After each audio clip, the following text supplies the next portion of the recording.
What up? This is a clip from our big NCAA basketball show. Let's get paid in full. Let's eat. Thank you for your support. Thank you for watching odds.com. Let's have a big weekend. We move on. 6 p.m. Eastern. We go to the Southland. New Orleans Privateers. 4-9, 3-2 in the Southland. At Nicholls State Colonel. 7-5, 5-1 in the Southland. We're at David R. Stopher Gymnasium in Thibodaux, Louisiana. Let's see what we are getting from a market perspective. Nicholls State opening up as 8-point favorites. That moves to 9 and is now 9.5 at a couple books. This total opened up at 151. We see 152.5s have graced the board. After opening the season by losing 9 of 10, and it was a tough schedule, and there was heavy road games. New Orleans has now won 3 straight, all by double digits. They're coming off defeating Texas A&M Corpus Christi 87-68 as 4.5-point favorites.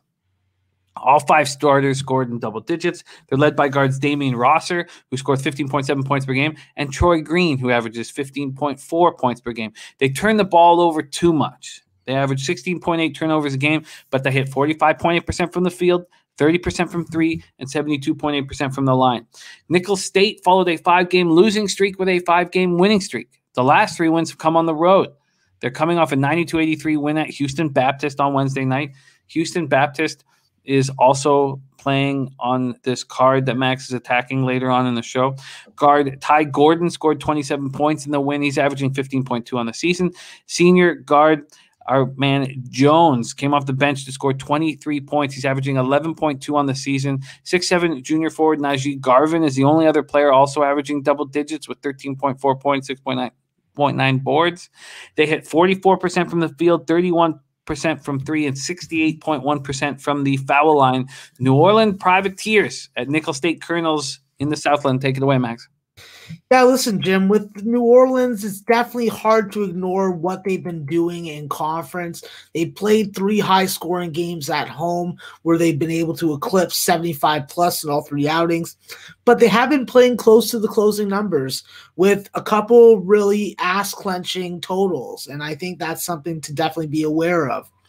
In this matchup against Nicholls, although Nicholls has played tougher competition, New Orleans is still going to have the advantage at the free throw line where they make about 3 or 4 more free throws in conference games, and they have about a 9% advantage there as a team. I think that with New Orleans, one of the keys to their defense is always going to be to swarm the ball, to take the ball away from you, to steal the ball. And they've done a good job of that in conference, but it's going to be a step up in class when it comes to conference competition going up against Nicholls. Because what we know about Nicholls is that they do a good job of taking care of the ball, which is a little rare in this conference. What they also do well is they shoot well from the field, where you're going to see a team that is going to average 40 in first halves, but still are not as good from a defensive aspect as New Orleans is. I think that with Nicholls, this is a team that I'm more interested in betting live and betting second half spreads with them than betting them at these types of numbers. I think that with their defense, they do try and limit you from your field goal makes, and that's what New Orleans is going to have to really battle and go up against. I think that ball movement is going to be really key for them because that's really where, in my opinion, they have had some of their best success. When everybody is really selfless and you're really getting a lot of inside-out action that results in trips to the free throw line and dunks and layups, that's when New Orleans is at their best. When you're pushing them out to the three-point line and forcing them to hit threes, well, the only guy you really want doing that is Derek St. Hilaire and Lamont Berzat, but both of them are undersized and have the ability for the defense to adjust and put someone that's a little taller, a little quicker on them. So while that is definitely advantageous in certain matchups, I won't say that it is something that shows itself in all games.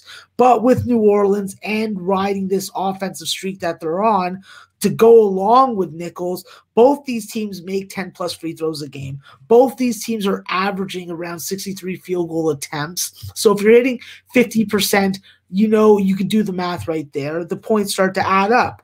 Both teams shoot over 45%, so there is that Josh Applebaum system that is going up against this play.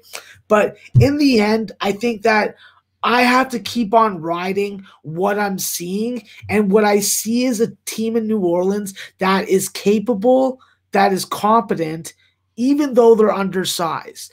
I think that their undersized can work out to our advantage in this total because Raji Lyons and Najee Garvin are going to get more touches down low. We've seen Ty Gordon and Kevin Johnson be successful against this roster and against this system that they play.